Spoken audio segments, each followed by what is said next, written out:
Ayan, hello po, magandang umaga, tanghali or gabi na po sa inyo. San mang panig ng mundo po kayo naroroon. Welcome back again sa ating channel. So, ang topic na pag-uusapan po natin ngayon ay intended only for married couples, sa mga kasal. Dahil ang topic po natin ngayon ay may kinalaman sa pagtatalik. Ngayon, ang topic po natin ay makakatulong para ma-maintain ang kalusugan ng pangangatawan ng mag-asawa, ganun din po yung emotional health po nila. So, aalamin po natin ano po ba yung mga dapat tandaan ng mag-asawa bago at pagkatapos ng Bago ang lahat, ako po muli si Liz, nurse organist, nurse na nagbibigay ng mga health advice sa mga katulong po sa ating tamang desisyon. Kung makikinabang po kayo, consider to like, share, and subscribe po ang aking channel.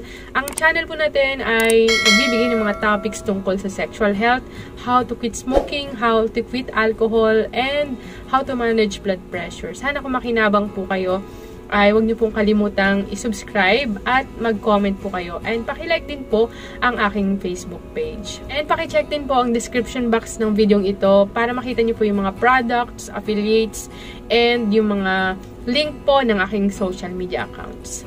Okay, dito muna tayo sa bago before pakikipagtalik. Number 1, communication. So, napakahalaga po sa mag-asawa yung mapapanatili yung laging pag-uusap. Okay po, pag-usap po kayo, dapat honest kayo sa nararamdaman po ninyo.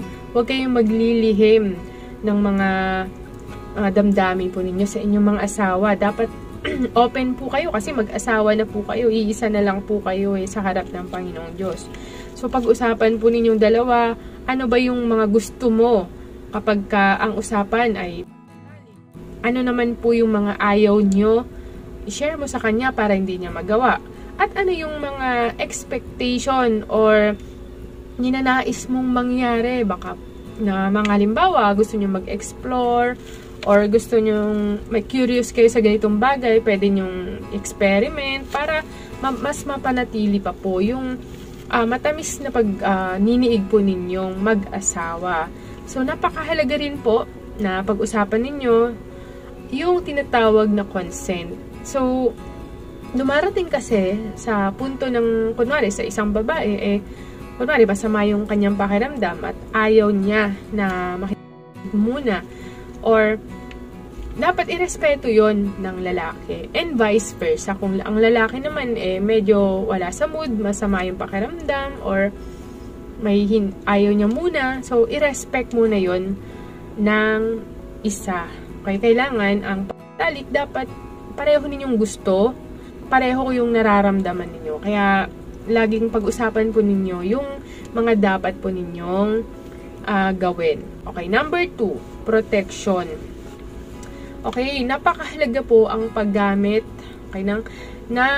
kunwari, mag-asawa kayo, ayaw nyo na makabuo muna for the meantime dahil, kunwari, maliit pa yung bunso or ayaw nyo pa sa ngayon ang magkaanak. So, mahalaga na open kayo, gumamit po kayo ng mga protection katulad ng condom, okay? Or paggamit ng mga dental dam sa mga babae para maiwasan po yung pag-transfer ng mga sexually transmitted diseases or para maiwasan din po ang unintended pregnancy.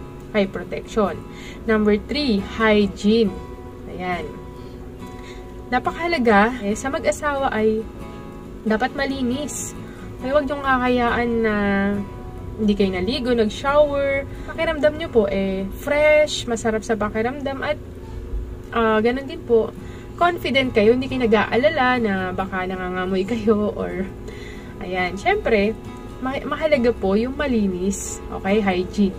Number 4, lagi kayo may naka-ready na lubricant. Kasi may mga pagkakataon, lalo na sa babae, na dumarating po sa menopausal stage ay nagkakaroon po ng pagkatuyot. Okay po, dulot po ito ng hormone changes.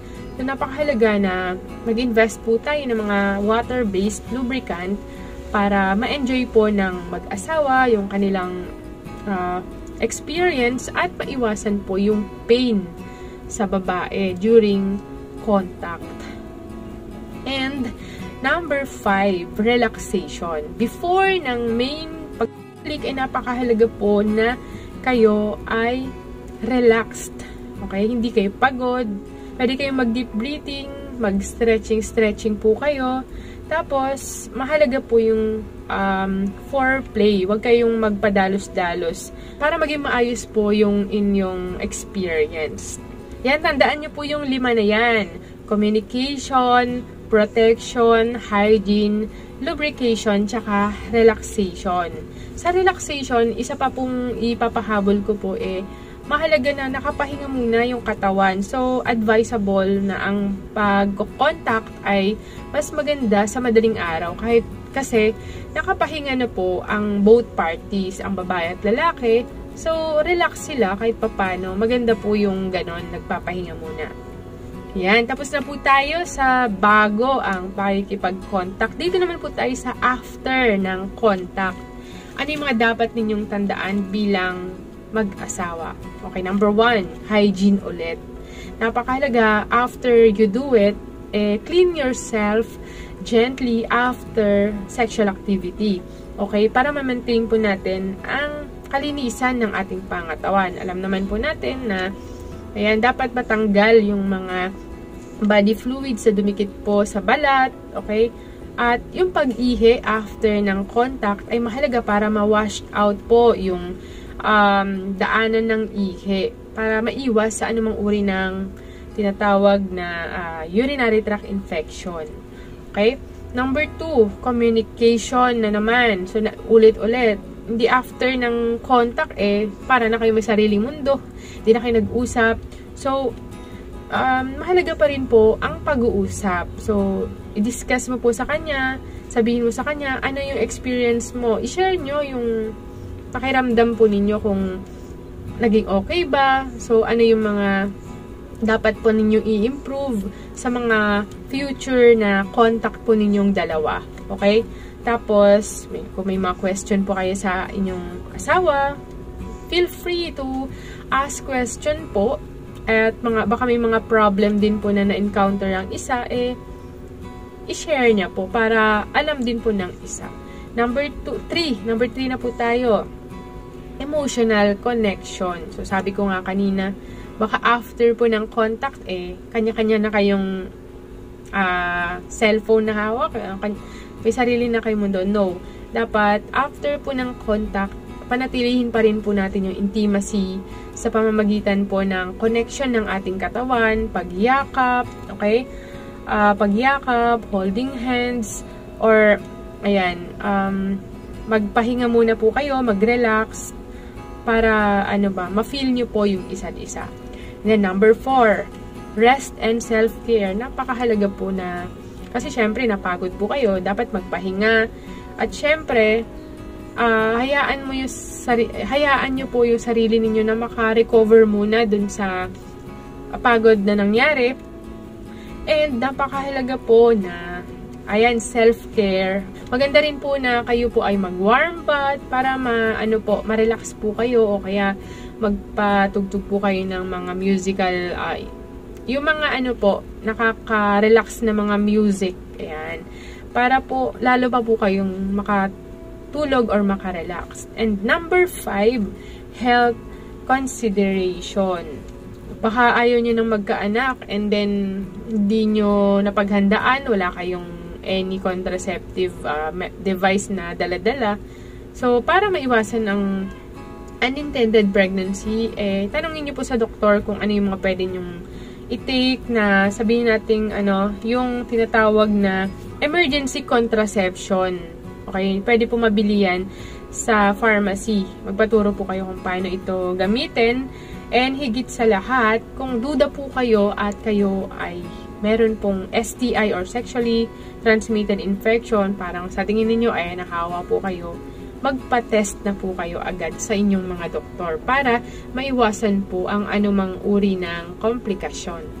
Yan, tandaan po natin na ang pagtatalik ay napakahalaga ang role para ma-maintain ang matibay na pagsasama ng mga mag-asawa.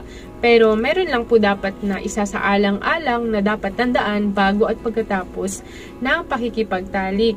Napakahalaga na maingatan po natin ang ating katawan para magamit pa po natin ito sa paglilingkod sa ating kapwa, higit sa lahat sa Panginoong Diyos. Ingat po kayong lagi. Always pray, always smile. Love you all. Bye!